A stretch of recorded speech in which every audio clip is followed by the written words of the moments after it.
ಜೈ Bhim friends.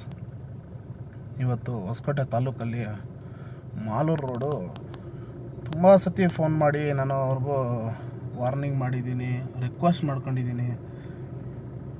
ತುಂಬ ಹದ್ಗೆಟ್ಟೋಗ್ಬಿಟ್ಟಿದೆ ನಮ್ಮ Malur road. ಒಂದೊಂದು ಅಡಿ ಎರಡೆರಡು ಅಡಿ ಹಳ್ಳಗಳು ಬಿದ್ದಿದೆ. ಮಳೆ ಬಿದ್ದಿದೆ, ಓಕೆ ಒಪ್ಕೊಳ್ಳೋಣ. ಮಳೆ ಬಿದ್ದು ನಿಲ್ತಾನೆ ಏನಾದರೂ ಒಂದು ರೋಡ್ ಕೆಲಸಗಳು ಬಂದು ಮಾಡಿದರೆ ಆಗಿರೋದು. ಅದು ಆಗಿರೋ ಮಟ್ಟಕ್ಕೆ ಕೆಳಗಡೆ ಬಿದ್ದು ಎದ್ದು ಟೂ ವೀಲರ್ಗಳಲ್ಲಿ ಬಿದ್ದು ಗಾಡಿಗಳು ಟಚ್ ಆಗಿ ಆ ಗಾಡಿ ವಾಲ್ತದೆ. ಯಾವಾಗ ಬೀಳುತ್ತೋ, ಗಾಡಿ ಯಾರ ಮೇಲೆ ಬೀಳುತ್ತೋ ಅಂತ ಗೊತ್ತಿರಲ್ಲ. ಆ ಲೆಕ್ಕಕ್ಕೆ ಹಳ್ಳ ಇದಾಗಿದೆ.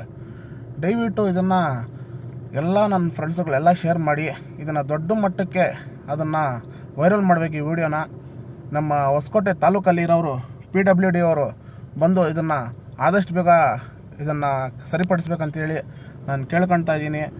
ಅದು ಇನ್ನೊಂದು ವೀಡಿಯೋನೂ ಮಾಡಿದ್ದೀನಿ.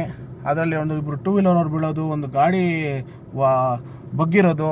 ಅಕಸ್ಮಾತ್ ಬಿದ್ದೋಗ್ಬಿಟ್ರೆ ಈ ರೋಡಲ್ಲಿ ಎಷ್ಟು ಪ್ರಾಬ್ಲಮ್ ಆಗುತ್ತೆ ಅಂತ ಎಲ್ಲೋ ಆಫೀಸಲ್ಲಿ ಕೂತಿರೋರ್ಗೆ ಏನು ಗೊತ್ತಾಗ್ತಾ ಇಲ್ಲ. ಅವ್ರೇನು ಬಂದಿದ್ದೀನಿ ನೋಡಿದ್ದೀನಿ ಬೇರೆ ಇದೇನೇ ರಿಪೀಟ್ ಮಾಡ್ತಾಯಿದ್ದಾರೆ. ನಾನು ಆ್ಯಕ್ಚುಲಿ ಕಾಲ್ ಮಾಡಿ ಮಾತಾಡಿದೆ ಅವ್ರಿಗೆ. ದಯವಿಟ್ಟು ಈ ವಿಡಿಯೋನ ಶೇರ್ ಮಾಡಿ ಎಲ್ಲರಿಗೂ ತಲುಪಬೇಕು. ಈ ಆಫೀಸರ್ಗಳು ಯಾರು ಈ ಕೆಲಸಗಳು ಮಾಡಿಲ್ವೋ ಅವ್ರವ್ರಿಗೂ ಇದು ಮುಟ್ಟಬೇಕು ಅಂತ ಹೇಳ್ಬಿಟ್ಟು ನಾನು ಈ ವಿಡಿಯೋನ ಮಾಡಿದ್ದೀನಿ. ಇದು ಯಾವುದೇ ಥರ ನನ್ನ ವೈಯಕ್ತಿಕವಾಗಿ ಮಾಡಿಲ್ಲ. ದಯವಿಟ್ಟು 4 ಜನ ಒಳ್ಳೇದಾಗಬೇಕಂತ ಹೇಳ್ಬಿಟ್ಟು ನಾನು ವಿಡಿಯೋ ಮಾಡ್ತಾ ಇರೋದು. ನನ್ನ ಮೇಲೆ ತಪ್ಪಿದರೆ ಕ್ಷಮಿಸಿ. ಜೈ ಭೀಮ್, ಜೈ ಭಾರತ್, ಜೈ ಸಂವಿಧಾನ್, ಜೈ ಭೀಮ್ ಆರ್ಮಿ.